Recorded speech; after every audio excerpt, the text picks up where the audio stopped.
Muito bem. Começamos mais uma live. Eu tenho um amigo, Celso Napolitano, nosso convidado de hoje, amigo que é dirigente sindical, ele diz assim, rapaz, estou gostando de fazer esse negócio de live ao vivo.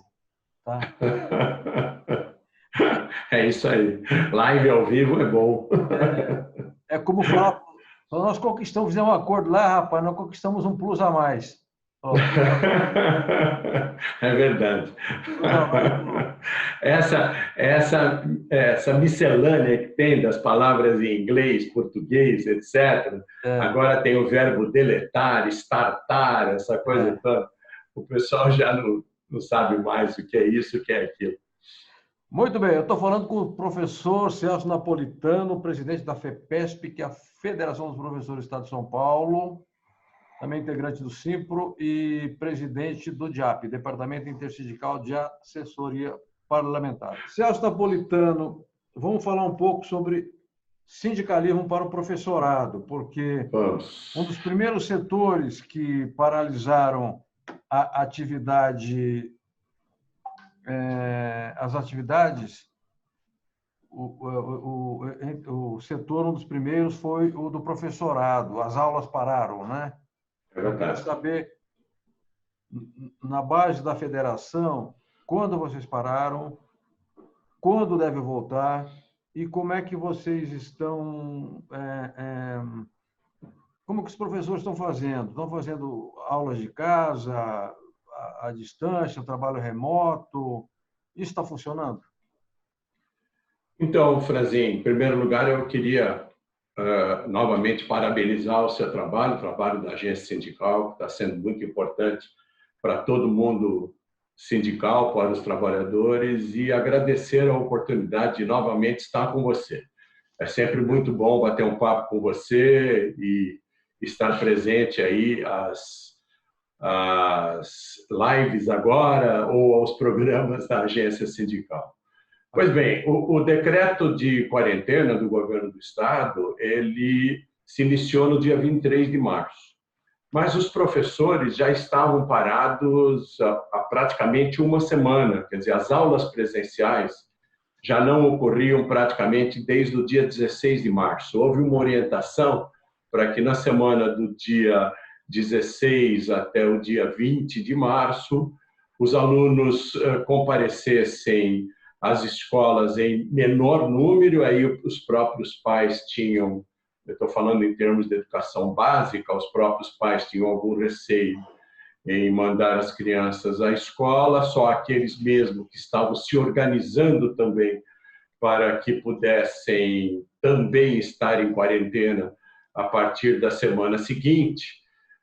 As famílias que já estavam se organizadas, vamos dizer assim, já mantiveram os filhos em casa e a partir do dia 23, efetivamente, os professores deixaram de comparecer às escolas. Do dia 16 ao dia 20, ainda comparecemos, porém com um número menor de alunos, ainda tendo nos organizando em termos de obedecer ao decreto de quarentena. A partir do dia 23 de março, efetivamente, os professores permaneceram nas suas casas. E aí nós temos a categoria se dividiu em dois segmentos. O segmento dos professores que foram para casa trabalhar em aulas remotas, aulas online, em atendimento direto aos alunos, e aqueles professores cujas escolas não tinham essa expertise, que, num primeiro momento, ficaram ainda com um atendimento quase que meio presencial, ainda participando das atividades na escola e, a partir da escola, atendendo os alunos por alguns meios um pouco menos, vamos dizer assim, tecnológicos, mais rudimentares, e depois eles foram colocados em férias pelas escolas.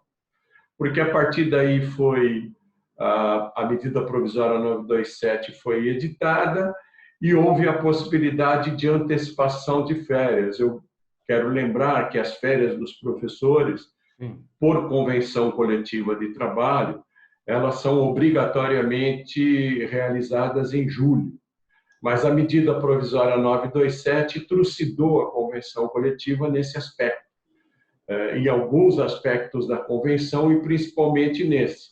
Portanto, as férias puderam ser antecipadas sem a participação e sem a orientação do sindicato, inclusive. Houve uma orientação do sindicato patronal para que os professores fossem colocados em férias naquelas escolas que não tinham uma maior, vamos chamar de intimidade com as questões tecnológicas e nem estavam preparadas para isso.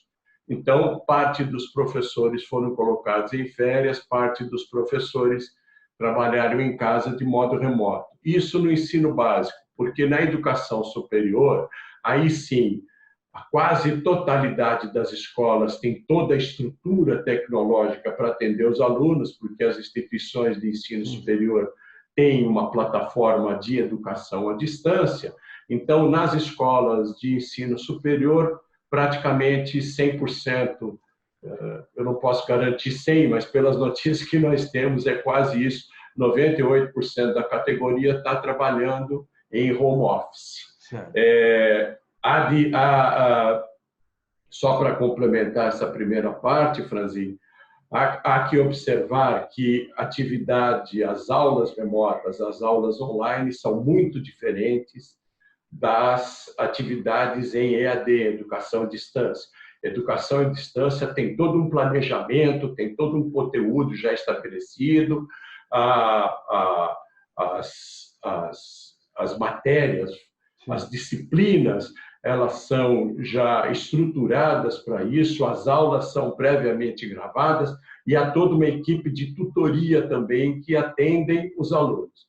No caso das aulas da quarentena, das aulas à distância, são aulas online, onde os alunos praticamente repetem a atividade presencial de maneira remota. Isso ocasionou grande problema, principalmente com as escolas de educação básica. Perfeito. Professor Celso, nós temos sempre a preocupação com a qualidade do ensino, né? No Brasil, o ensino não tem aquele padrão que nós achamos que deveria ter para que o aprendizado fosse efetivo, uma jornada maior, e também para que houvesse um preparo dos nossos alunos para o futuro, né? Eu te pergunto, a presença na sala de aula, ela tem um desempenho para o aluno e para o professor. Nessa distância, vocês perceberam se esse desempenho foi mantido ou houve algum gap, alguma caída? Então, Franzinho, o grande problema foi exatamente esse. Os professores todos, as professoras e os professores, estavam todos preparados para aulas presenciais. O planejamento executado pelos professores e professoras, ele admitia, por hipótese, a sociabilidade, a interação com o aluno, a presença do aluno e a presença do professor. De uma hora para outra, como eu disse, às vezes com um gap de uma semana apenas, todo esse planejamento precisou ser remodelado, reformulado para uma atividade presencial, para uma atividade à distância. Ora, a atividade à distância é muito diferente da atividade presencial. Até porque o professor havia preparado o seu semestre, né? Sim, ele havia preparado o ano inteiro dele, no caso da educação básica, e no caso do ensino superior, o semestre todo, porque o ensino superior ele é seriado semestralmente. Sim. Então, não é simplesmente você sair. Eu não quero fazer juízo de valor ou comparar com outras atividades. Não é simplesmente você ter um empregado que trabalha num escritório, numa atividade burocrática, eu disse sem fazer juízo de valor, presencialmente e transportá-lo para a sua casa e ele trabalhar em home office. Nessas condições, basta você dar condições tecnológicas para ele e ele vai executar o mesmo trabalho. É o que nós estamos fazendo aqui, Franzinho. O seu trabalho continua o mesmo agora de maneira remota. Eu não estou aí no estúdio da agência sindical, estamos conversando remotamente, mas o seu trabalho está sendo executado do mesmo modo. Os seus jornalistas também estão mandando matéria pelo WhatsApp, pela internet ou colocando direto nos veículos de comunicação. O professor não, o professor, a atividade dele é completamente diferente nessa questão. O planejamento dele estava todo organizado para atividade presencial. Os alunos também, todo o planejamento envolvia a socialização e a sociabilidade dos alunos. E a interação dos alunos entre si, dos alunos com o professor. De repente, ele é sacado desse ambiente, é colocado na sua casa, que também está em quarentena, portanto, o ambiente de casa dele é completamente diferente. Sim, sim. Ele tem as outras demandas, e você sabe que no ensino básico, no ensino fundamental, praticamente 85% dos profissionais são do gênero feminino. Então, essas mulheres, além de trabalharem na questão de preparar as aulas, reorganizar todo o planejamento, tinham que cuidar das atividades de casa. As suas funcionárias que as ajudavam na atividade do lar não estavam trabalhando. Muitas delas atendem e moram com pais e avós ou pessoas mais idosas. Os cuidadores também não estavam trabalhando. Então, essas pessoas tiveram que reorganizar toda a sua atividade no lar e ainda se preparar e replanejar toda a sua atividade e ter uma interação com o aluno onde não tinha controle absolutamente algum. Nós temos depoimento de professoras que dizem, olha, eu ia preparar as minhas atividades para o dia seguinte, ou estou preparando minhas atividades para o dia seguinte, depois da meia-noite, quando todo mundo está dormindo. Aí, às 4 da manhã, eu termino, durmo 3 horas, 4 horas e me coloco na frente do computador de novo.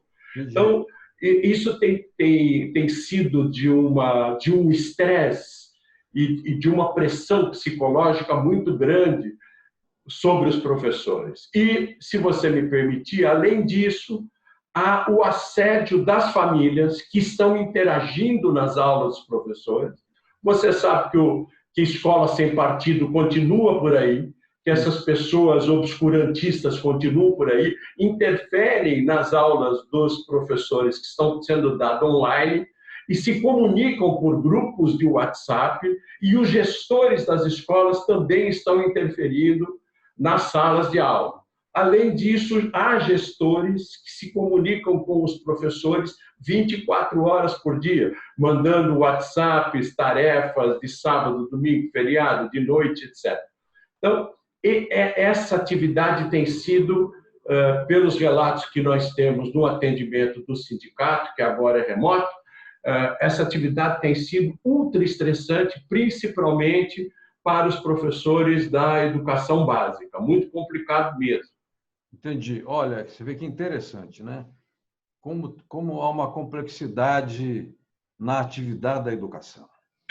Você tem, durante décadas e décadas, foi o Getúlio que tornou o ensino obrigatório no Brasil, depois da Revolução de 30, um padrão de aula, quer dizer, uma forma. O conteúdo vai mudando com o tempo, mas a forma é basicamente a mesma. O professor chega, tem uma sala de aula, o professor prepara a sua aula e ele interage ali com aqueles alunos a partir da matéria, de um tema ou coisa que o valha, né? Depois o professor vai corrigir prova, vai preparar as outras aulas, etc. Esse padrão foi quebrado pela pandemia. E o professor Celso Napolitano, que preside a FEPESP, que é a federação da categoria, e o DIAP, depois vamos falar um pouquinho do DIAP, ele está levantando uma série de aspectos que eu não havia pensado. Porque quando o professor chega na sala de aula, aquilo já foi, digamos, historicamente preparado para que houvesse ali um espaço, uma sala. Quem garante que na casa do professor ele tem privacidade para dar aula? É muito difícil que isso ocorra, realmente. Muito difícil. Pois é, porque você tem a rotina da casa, da mãe, do cachorro, do vizinho, etc. Essa rotina ela precede a rotina do professor na sala de aula. Portanto, ela tem uma espécie de prevalência. Você não vai brigar com o teu vizinho que está ouvindo o rádio alto, está acelerando o carro, teu filho que está correndo no quintal, etc., porque você está dando aula. Não, é praticamente, você paralisaria aquele ambiente social. Interessante. Outra coisa, para o aluno, professor, eu tenho uma filha que estou aqui no Claretino, aqui perto. Tem lá as amiguinhas e tal, e tem lá o negócio do recreio, de fazer passeio, não sei aonde. Quer dizer, a vida social do aluno, porque ela extrapola o ambiente da sala, também foi afetado, essa vida foi afetada. E isso depois nós vamos medir lá na frente quais serão as consequências. Agora, eu queria abordar um outro aspecto, que é a relação empregado-empregador, né? O professor é um empregado ou de uma escola particular, ou de uma fundação, ou do sistema ESC, que é o caso dos professores do SES, do SENAC, etc. Bom, os sindicatos, né? Quantos sindicatos são filiados à FEPESP, no estado de São Paulo? São 25 sindicatos e nós representamos entre professores, quer dizer, profissionais com atividade docente e atividades não docentes do ensino particular, 160 mil trabalhadores. Esses 25 sindicatos representam 160 mil trabalhadores. Perfeito. Bem, essas condições de trabalho, elas são tratadas nas convenções coletivas, às vezes vai a dissídio e tal, nas campanhas famosas, campanhas salariais ou acordo coletivo por empresa, né? Ou por escola, no caso de vocês. Vocês já haviam fechado acordo coletivo este ano, antes da MP 936 do governo, da 905, ou vocês foram atropelados por essas medidas provisórias? Então, Franzinho, no caso da educação básica, ocorreu um fenômeno bem interessante, uma situação peculiar. Nós não havíamos fechado convenção coletiva ainda em relação ao ano de 19, você ter uma ideia, de 2019. A data base era 1º de março. Como não houve possibilidade de acordo, nós fomos à Justiça do Trabalho. Então, nós fomos a dissídio coletivo. Tentamos conciliação em várias audiências, não conseguimos, e aí fomos para o julgamento de dissídio coletivo.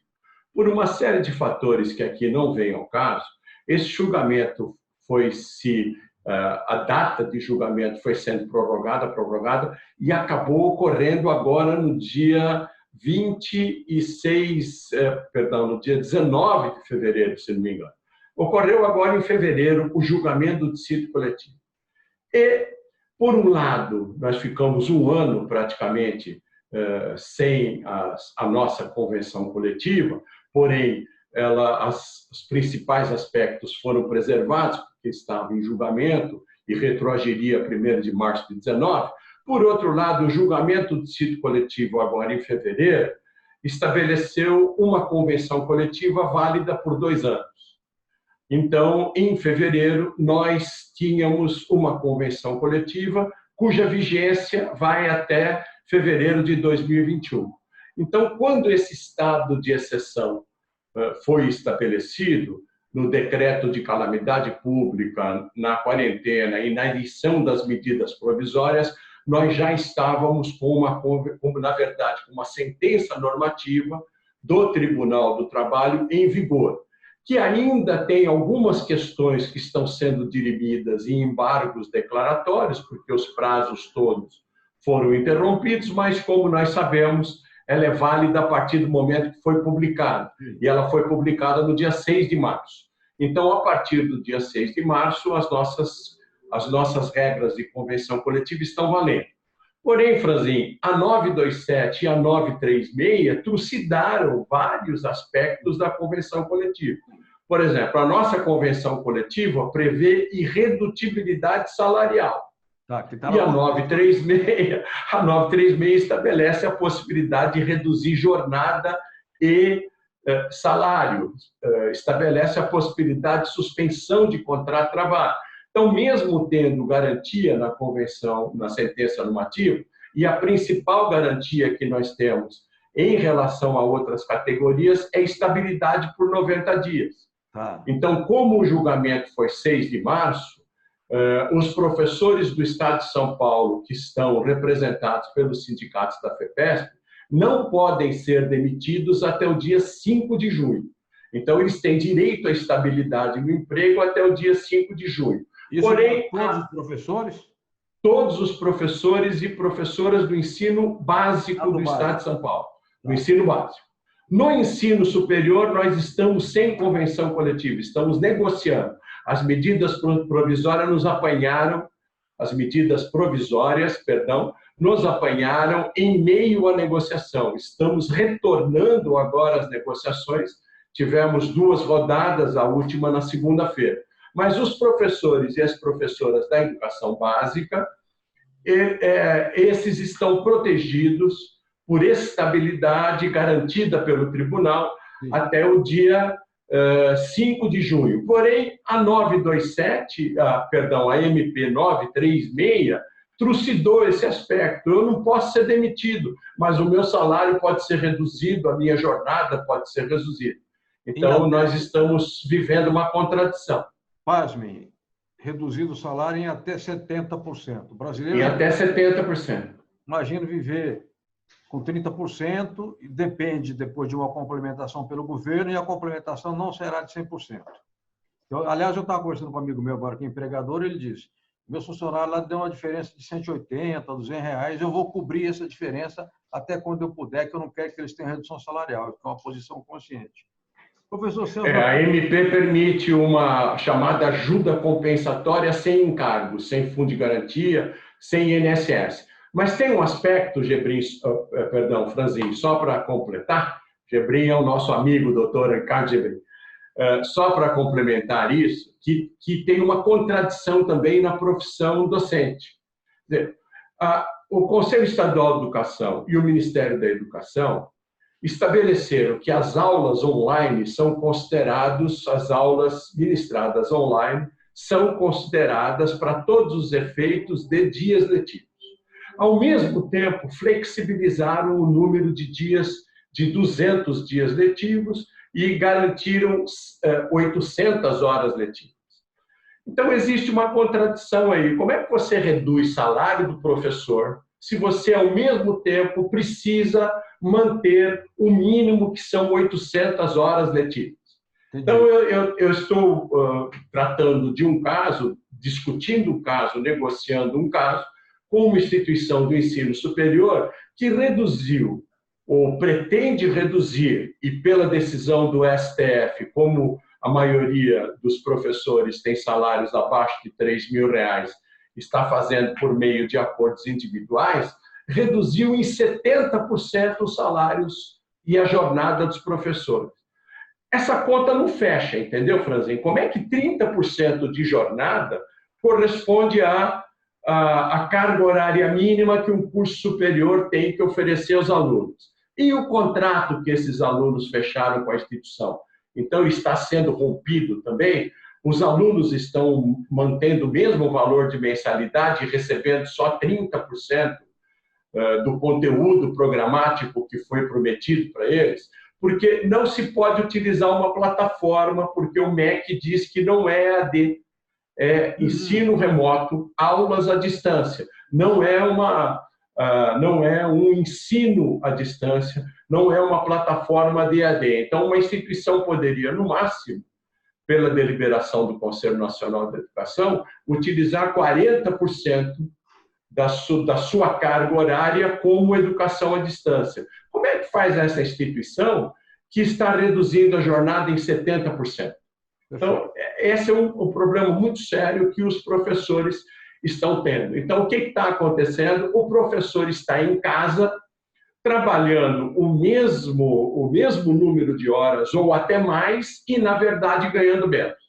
Então, para professor, na maioria dos casos, está havendo uma redução de salário, mas não está havendo a consequente redução de jornada, porque ele tem que cumprir com o conteúdo programático. E a medida provisória 927 é tão perversa que diz que qualquer atividade que você fizer fora do seu horário de trabalho não é considerada como tempo à disposição. Portanto, o professor está tendo mais trabalho, como você mesmo observou. O seu lar foi invadido, a privacidade do seu lar foi invadida, porque as aulas estão sendo gravadas, nem sempre eles têm um espaço propício para isso, tem que cuidar de todas as suas atividades e, em alguns casos, tendo redução salarial. O sindicato está atuando fortemente contra esse aspecto e estamos pensando na hipótese de recorrermos à justiça contra ele. Perfeito. Olha, complexo assunto e Nós teríamos que ficar aqui muito tempo para entender e abordar alguns dos fatores que compõem essa equação pandemia, trabalho remoto. Eu quero registrar aqui, professor Celso, me dê licença, o Luiz Carlos Peninha está nos assistindo, santista como eu, parabéns, Peninha, você é muito inteligente. Cremilda Bastos, Camila Souza, Gleice Lopes, Humberto Goulart, Sebastião Clementino, Mara Kitamura, Chiquinho dos Condutores, Juan Ramos, Geis de Souza, meu velho companheiro Geis, forte abraço, Luanda Cardoso, Érica Boturi, Simpro Jaú, Everaldo dos Santos, deixa eu ver, tem um grupo aqui em cima, Júlia Araújo, mais 6 pessoas, então tentamos, bastante gente nos assistindo aqui, infelizmente. Professor Celso Napolitano, eu li o jornal Valor Econômico, suplemento fim de semana do 1º de maio, não sei se você leu, traz uma matéria sobre o futuro do trabalho. E lá a Amália Safatli, se não me engano, que é a repórter, fez uma matéria excelente de 8 páginas, em que ela ouviu fontes da OIT, fontes do Banco Mundial, do FMI, do DIEESE, da Fundação Getúlio Vargas e de vários institutos ligados ao trabalho. E aí eu vou falar com o Celso Napolitano, presidente do DIAP, Departamento Intersindical de Assessoria Parlamentar. O Valor Econômico dá como certo que a pandemia já alterou a vida profissional de 81% dos trabalhadores do mundo, 81%, dá 2,7 bilhões de pessoas. Então, primeira constatação, mexeu com a vida dessa gente. Mexeu no emprego, no trabalho, nas relações de trabalho. Ao mexer com isso, mexeu também com a renda dessas pessoas. Aí eles começam a falar sobre a transição, né? Superar a pandemia, que é o que todos nós esperamos, e depois o dia seguinte. Então, ali já se dá de barato que haverá um corte da mão de obra talvez de 20% ou mais, e que o teletrabalho passará a ser uma regra. O trabalho presencial permanecerá, mas será, digamos, substituído parcialmente pelo teletrabalho. E aí coloca um desafio para o movimento sindical. Como normatizar o teletrabalho? Como estabelecer contratos? Porque o teletrabalho do professor Antônio poderá ser diferente da professora Maria. Então, como é que você vai fazer contratos? Haverá um contrato coletivo? Haverá uma convenção coletiva? Ou haverá um contrato coletivo e cláusulas específicas individuais? Automação de várias atividades, inclusive no ensino, cita lá na matéria. Vocês já estão pensando, não querendo aqui antecipar as coisas e fazer aqui, ser mãe de Ná, de prever o que vai acontecer, mas vocês já estão pensando nesses desafios que vão ser colocados pós-pandemia? Franzinho, particularmente, no caso da atividade docente, e principalmente do ensino superior, nós estamos trabalhando com essa realidade há pelo menos 5 anos, no mínimo, por conta do ensino à distância que está sendo ministrado pelas instituições de ensino superior. Então, estamos tentando regulamentar o ensino à distância e a profissão docente à distância, como eu disse a você, há pelo menos 5 anos. Regulamentar a função do tutor.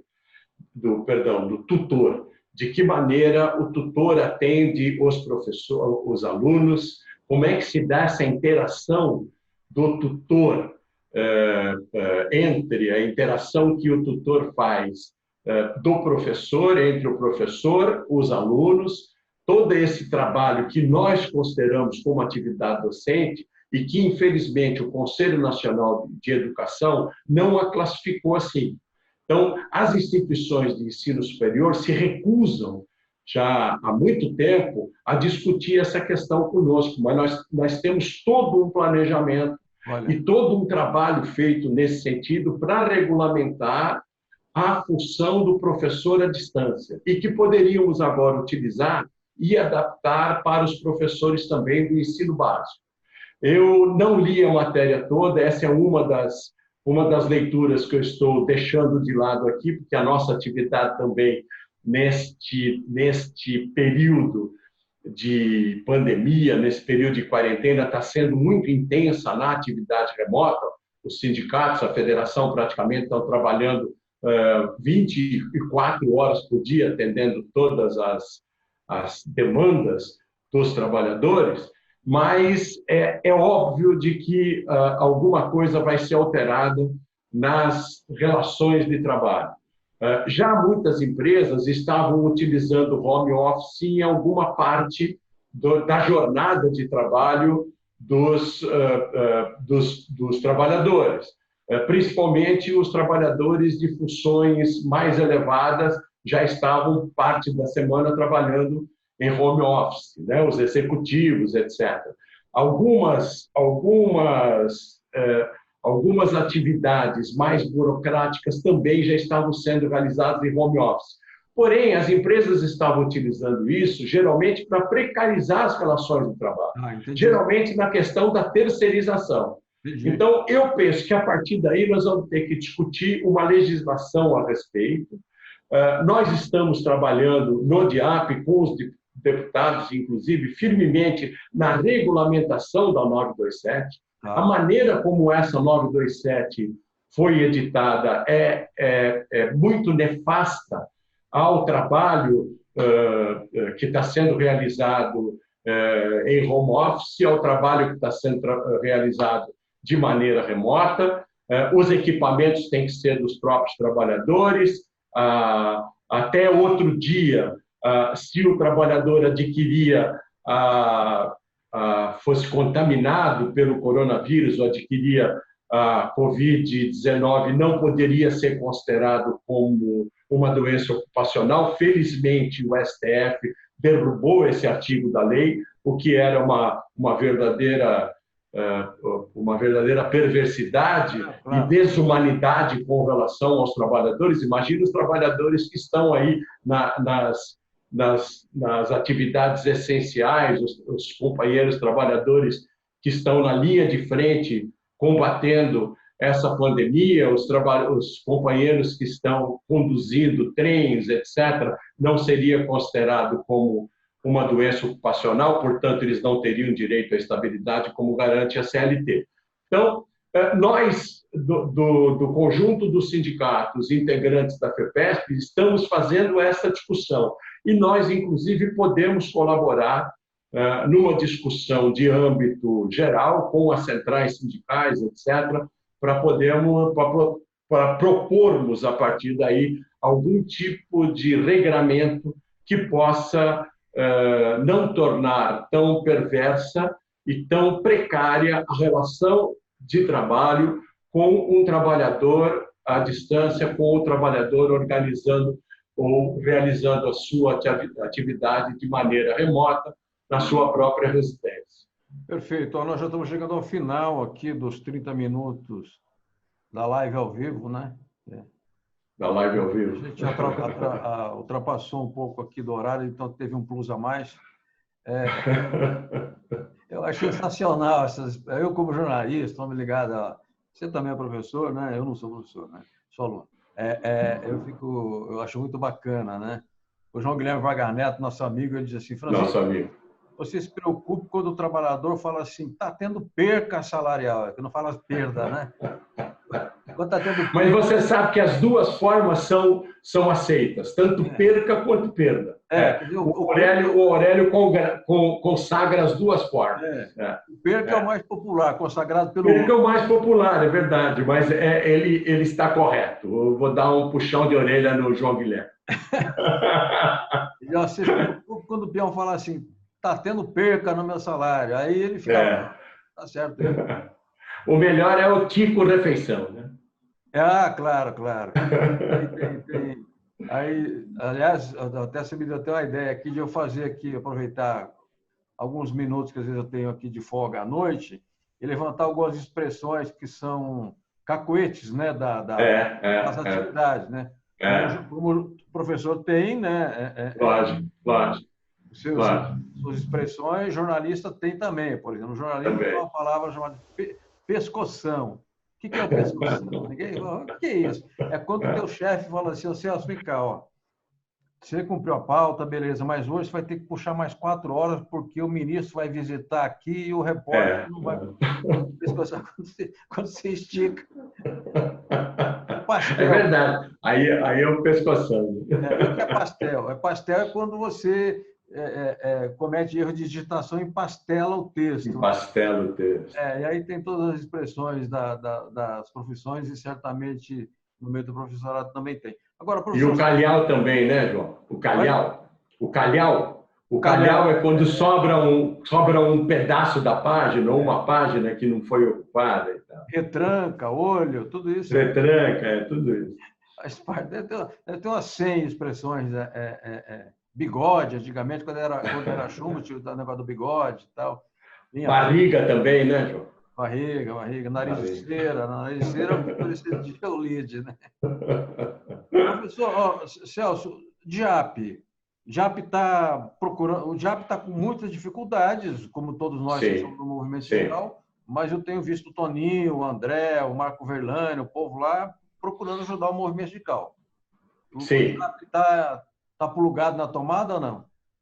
O DIAP está sempre plugado na tomada e aquele pessoal do DIAP é um pessoal valoroso demais. Neuriberg, André, Alisson, Marcos Verlani, Toninho na linha de frente, mais a Iva na retaguarda, Viviane na retaguarda, estão fazendo as tripas coração e muitas vezes com uma perca, né? Vamos utilizar o termo, muitas vezes não, passando por uma dificuldade muito grande e com perca salarial, né? Estão tendo perda salarial, estão tendo que complementar a renda com alguma outra atividade de consultoria que eles fazem, mas não arredam pé da atuação do DIAP, que é em benefício do trabalhador e fazendo todo o lobby, inclusive assessorando o grupo de centrais sindicais, que está sendo agora muito bem assessorado pelo Clemente, né, que está fazendo todo esse trabalho de organização depois que o Clemente saiu do Diese,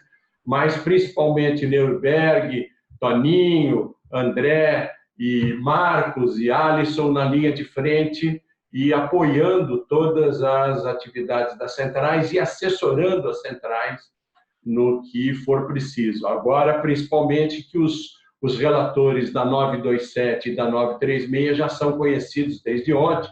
No caso da 936, é o nosso companheiro, amigo, deputado Orlando Silva, do PCdoB aqui de São Paulo, né? Foi uma boa indicação, a gente trabalhou muito, o DIAP, inclusive, trabalhamos muito nesse aspecto, inclusive eu mesmo conversei com ele no começo, dizendo, Orlando, você precisa pleitear isso e tal, porque não é uma tarefa muito fácil, é uma tarefa árdua, mas o Orlando é uma pessoa com trânsito, brilhante como parlamentar e com um trânsito tremendo em todas as bancadas, mercê da sua atividade. É um deputado, um parlamentar sério, né, que cumpre com os acordos que ele costura e tem trânsito em todos os segmentos, quanto dos trabalhadores, quanto empresariais. Eu tenho certeza que vai fazer um excelente relatório na 936.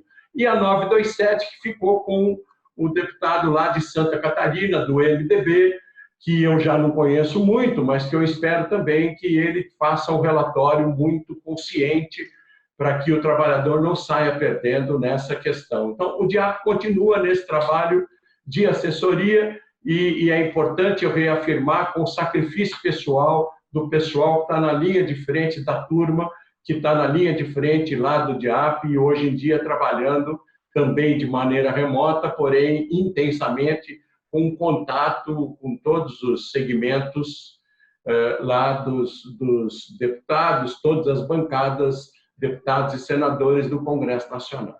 Perfeito. Professor Celso Napolitano, presidente da FEPESP, presidente do DIAP, meu amigo, pessoa respeitadíssima no movimento sindical, pela sua bondade formação, sua, né, profissional, política e pela seriedade com que conduz os assuntos de interesse da sua categoria e dos trabalhadores de um modo geral. E ao defender a categoria, defende a educação. E ao defender os trabalhadores de um modo geral, defende os interesses maiores do povo brasileiro. claro. Então, muitíssimo obrigado por tudo e até uma próxima live ao vivo, tá?